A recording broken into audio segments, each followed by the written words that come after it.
Harbour Bridge closure proves both a blessing and a curse. Young Guyanese to study business in the US. Man caught dumping garbage in the broad daylight in the Larapintier Cemetery. In the region, Hurricane Dorian devastates Bahamas, and internationally, Hong Kong workers and students launch strike. Greetings and welcome to this edition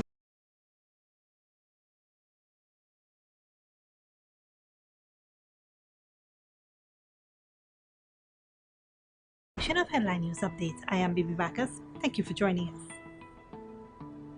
A homeless man is in a struggle to remain at his residence in Hatfield Street, Working neighborhood. Wendell Jeffrey spoke to the man and his neighbors.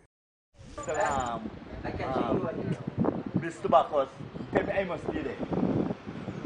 So you got permission? I get permission from Bacchus to stay there. Bacchus said, all I gotta do is don't get Christmas, just stay there.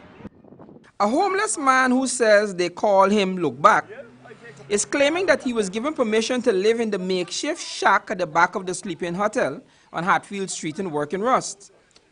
Look Back does car washing and some handiworks around the neighborhood. However, some of the residents complain that he litters the place, defecates in and around their yards, and steal their stuff, and they want him gone. Me there nobody way, so me know how I got put him in because I the only man go here and put him in though.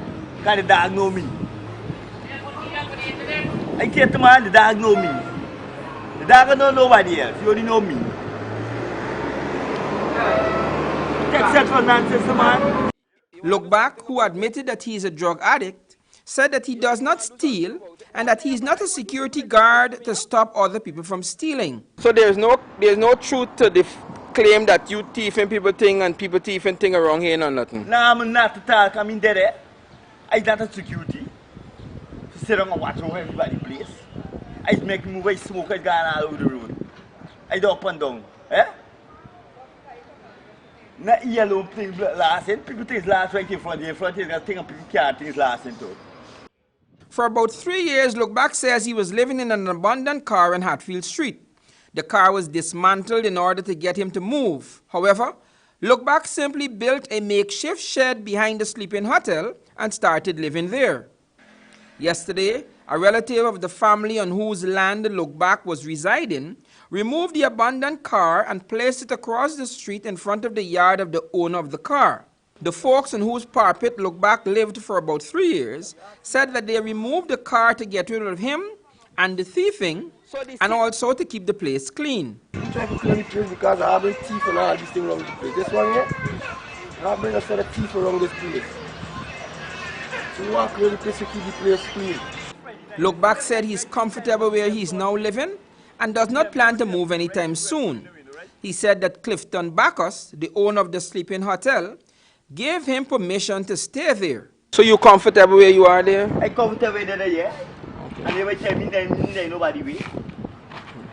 Me there nobody way. So Mr. Clifton that time I could have tell when you ready to break down there. When he started doing the work on this building.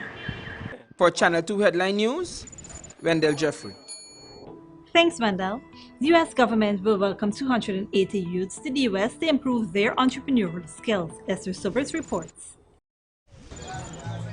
Young budding Guyanese entrepreneurs between the ages of 25 and 35 will be given an opportunity to travel to the United States of America to enhance their entrepreneurial skills, which will help grow their small business.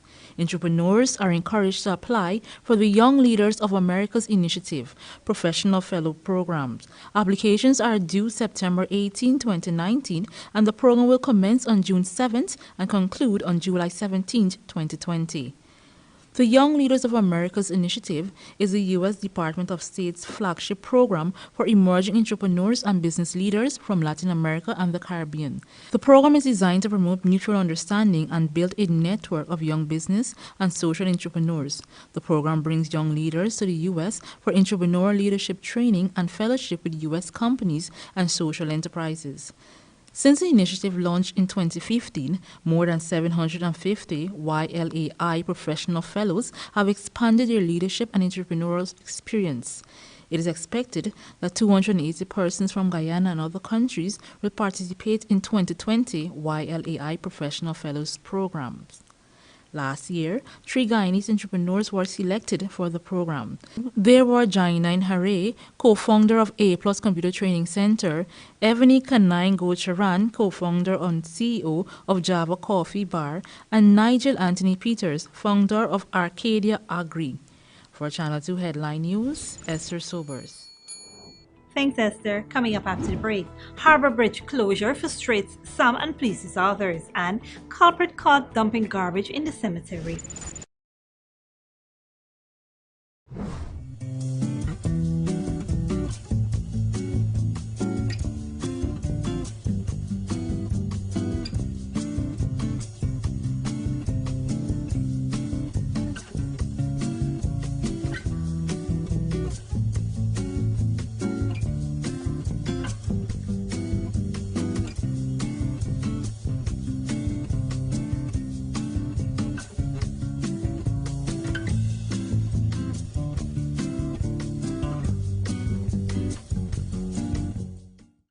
Did you know that John Lewis Styles carries back-to-school items? Besides clothing and footwear, you can also get lunch bags from $3,500, backpacks from $4,500, and pulley backpacks from $10,995, all for the same price or less than buying online, and it's already here. Also, get a chance to win one RCA tablet every week in August. Enter to win with every $5,000 you spend. That's 4 tablets you can Google homework with. John Lewis Styles, simply different. Wouldn't it be nice if we didn't have so much waste to dispose of in the landfill? Well, composting can help us reduce the waste we dispose of by turning our organic waste into compost, which can be used to improve the quality of our soil. Composting is very simple and convenient. You can compost using organic waste such as vegetable skins, or fallen leaves and cut grass and put this in a composting bin or pile. Compost can help your garden grow healthy plants while reducing your volume of waste. It's a really good way to keep our communities clean and healthy. So, let's all start composting our waste. Find out how easy it is. Call us on 226-2189 or 227-8429 or visit our website moc.gov.gy. A message from the Ministry of Communities in collaboration with the Inter-American Development Bank. Welcome to Kissoon's Furniture. Find everything you need for your home and more under one roof in our newly decorated showroom. Our locally crafted furniture has been perfected over the last 60 years. From our hands to your home, we also bring to you our newly introduced lines of imported furniture and sleep center, where you can find a wide range of beds and mattresses. Kissoon's Furniture, furnishing homes for over 60 years.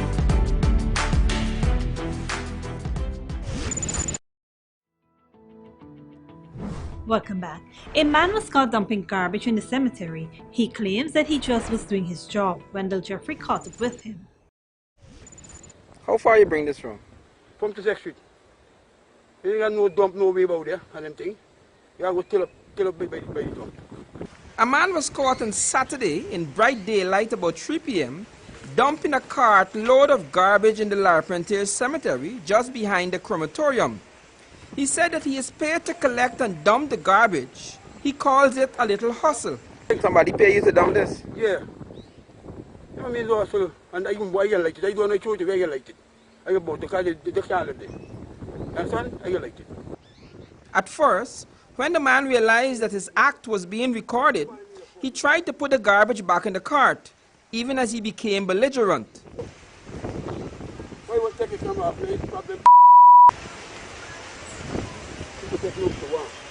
You take your like putting the dog in check. You see you in here, listen? You guys saying the He then made several trips back and forth, taking the garbage from where he had originally dumped it to a spot farther down the road. The man, who refused to give his name, then changed his antagonistic stance and became apologetic, promising that he will burn the stuff. He left the garbage, went in search of matches, and returned to burn the trash. What Channel 2 Headline News noticed is that the man who gave him the lighter was sitting at the municipality building at the entrance of the cemetery and appeared to be workers for the city department. Batman, let me like it.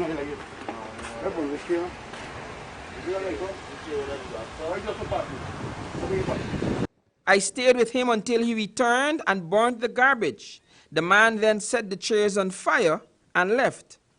The mayor and city council is plagued with the situation of illegal dumping. Threats are constantly being made to find and or imprison those who illegally dump. But the soft peddling in the handling of this situation and the refusal to punish the culprits seem to be sending the message that this kind of behavior is acceptable. For Channel 2 Headline News, Wendell Jeffrey. Thanks, Wendell. Police have launched a manhunt for the main suspect involved in the stabbing death of 18-year-old Rovaldo Williams. According to reports on August 25th at Diamond East Bank, Demerara, Williams stopped at the Sin City fish shop for some food where the incident occurred. The police are yet to receive the credible leads to the whereabouts of the suspect. The dead teen hailed from Friendship East Bank, Demerara, succumbed at the Diamond Diagnostic Center. Early this morning, a tug and a trawler rammed the Demerara Harbor Bridge, causing its closure. Some are inconvenienced and others plan to make a profit. Here again is Wendell Jeffrey. Do you feel inconvenienced by this situation? So this unreasonable. Around 1 this morning, a vessel plowed into the Demerara Harbor Bridge, causing significant damage, which interrupted the usage of the bridge. This has caused some inconvenience for some of the commuters who ply that route. Mr. Hussein, who arrived from Canada this morning, complained that the bridge situation has complicated his travel. He said that he is a Guyanese and is heading to Puerto Rico. Guyanese. All right. Where are you traveling to? Final destination, Puerto Rico? West Coast, Puerto Rico. All right. All right, travel safe. The police chief, Leslie James, and a team of senior officers visited the Stellina back the Stabroek Market. The chief offered this assessment of the situation. As you can see, myself and team officers, we have the Deputy Commissioner Administration, Deputy Commissioner Operations, Commander A Division, the traffic chief, also in charge of impact base, and among some other officers. We are all here to make an assessment as to what is taking place so far. Reports and what we're witnessing, everything is on. There were several ranks posted in and around the Stellin area. However, the police chief told Channel 2 Headline News that if the need arises, additional ranks will be brought out to assist the situation. Are you going to have additional ranks posted? Well, once the situation so necessitates, that will be so. The vendors and boat operators said that they expected that business will improve due to the bridge being closed. Someday we make 9 trip, 10 trip. But today so far, everything going all right. Does business increase today since the situation for you? No increase. No increase as yet. Yeah, proper thing. There was some nice yeah. Are you expecting an increase in business? Not really. It is expected that the bridge will be out of commission until tomorrow, Tuesday. For Channel 2 Headline News, Wendell Jeffrey. Thanks, Wendell. When we return, Hurricane Dorian devastates Bahamas and Hong Kong workers and students launch a strike.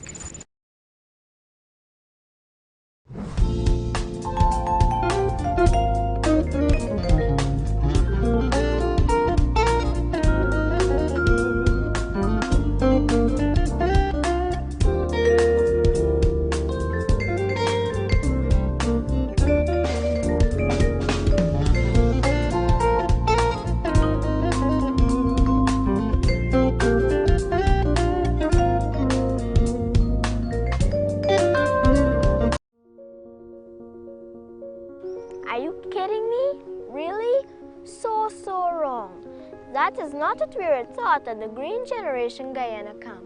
Is this the correct way to do it? Drivers, you have two options that you can use. First, you can temporarily put your empty plastic bottles in the trunk of your vehicle or on the ground on the passenger side next to you. Or secondly, place them in the nearest garbage bin you see.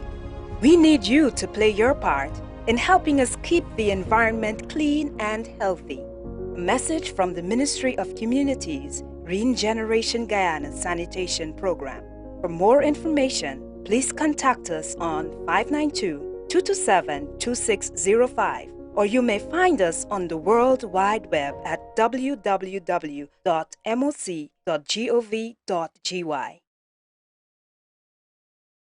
Welcome to Kissoon's Furniture. Find everything you need for your home and more under one roof in our newly decorated showroom. Our locally crafted furniture has been perfected over the last 60 years. From our hands to your home, we also bring to you our newly introduced lines of imported furniture and sleep center, where you can find a wide range of beds and mattresses. Kissoon's Furniture, furnishing homes for over 60 years. Did you know that John Lewis Styles carries back to school items? Besides clothing and footwear, you can also get lunch bags from $3,500, backpacks from $4,500, and pulley backpacks from $10,995, all for the same price or less than buying online, and it's already here. Also get a chance to win one RCA tablet every week in August. Enter to win with every $5,000 you spend. That's 4 tablets you can Google homework with. John Lewis Styles, simply different. Welcome back. Argentina has imposed currency controls in an attempt to stabilize markets as the country faces deepening financial crisis. The government will restrict foreign currency purchases to follow a sharp drop in the value of the peso. Firms will have to seek central bank permission to sell pesos, to buy foreign currency, and to make transfers abroad. Argentina is also seeking to defer debt payments to the International Monetary Funds to deal with the crisis. Argentina has been struggling with financial crisis, which has escalated since the president's defeat in recent primary polls. The peso fell to a record low last month after the vote showed that the business-friendly government of President Mauricio Macri is likely to be ousted in elections in October. Hurricane Dorian appears to have caused unprecedented devastation in the Bahamas, the country leader said. The Category 5 storm, the second strongest Atlantic hurricane on record, remains extremely dangerous, says Prime Minister Herbert Menis. Some 13,000 houses are feared to be damaged or destroyed, according to the International Red Cross. Dorian is the most powerful storm to hit the Bahamas since records began and will later move dangerously closer to the U.S. East Coast, according to forecasters. An 8-year-old boy has reportedly drowned and his sister is missing as his family sought to escape the wrath of Hurricane Dorian as it bore down on Abaco Island in the Bahamas. The storm is moving with maximum sustained winds near 165 miles per hour, and life-threatening storm surge could raise water levels as much as 23 feet in parts of Grand Bahama Islands. The U.S. states of Florida, Georgia, North and South Carolina are all declared states of emergency. And in international news, workers and students have begun a strike in Hong Kong as part of the ongoing anti-government protests. Thousands have gathered in the city center and on a university campus. The strike coincides with more warning from the mainland China. Al Jazeera reports.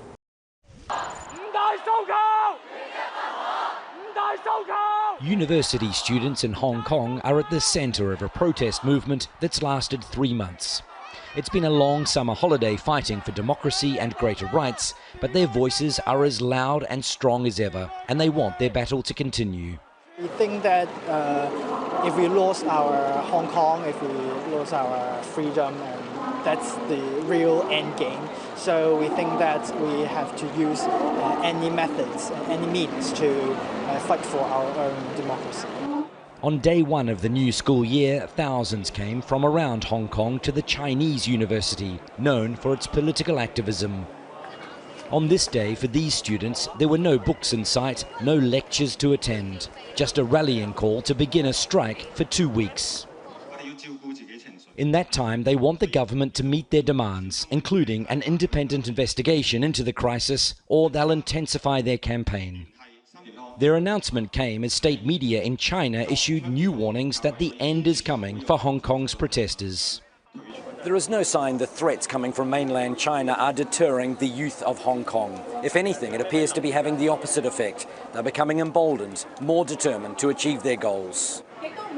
Organisers say around 10,000 secondary school students decided to join the strike. Boycott class. Some who have joined street protests over the past 3 months say political awareness is growing among school children. In the past, they don't really care about politicals. They really think eating, drinking or playing is more important. But what really makes me feel very touched is in the past 3 months, many of them really start caring about the politicals. The government criticised the decision to allow schools, colleges and universities to be dragged into the crisis. Schools should not be used as places for raising political demands or trying to exercise pressure on the government on political issues. We would like to keep schools as a calm, peaceful and orderly place for students to study. Representatives of workers from 20 sectors also called for a 2-day strike. While thousands gathered in the city to protest, workers at Queen Mary Hospital formed a chain to show their support. But it's in the universities where the power base of the protest movement can be found. Striking students have placed their education on hold for 2 weeks. They say their books can wait because the future they're fighting for is more important. Wayne Hay, Al Jazeera, Hong Kong. Here is your 3-day weather forecast.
And that is all for this edition of Channel 2 Headline News Update. Tune in on Tuesday at 7 p.m. for another episode. Be sure to like and follow us on Facebook and YouTube, or you can visit our website at headlinenewsguyana.com for more news. Until then, take care.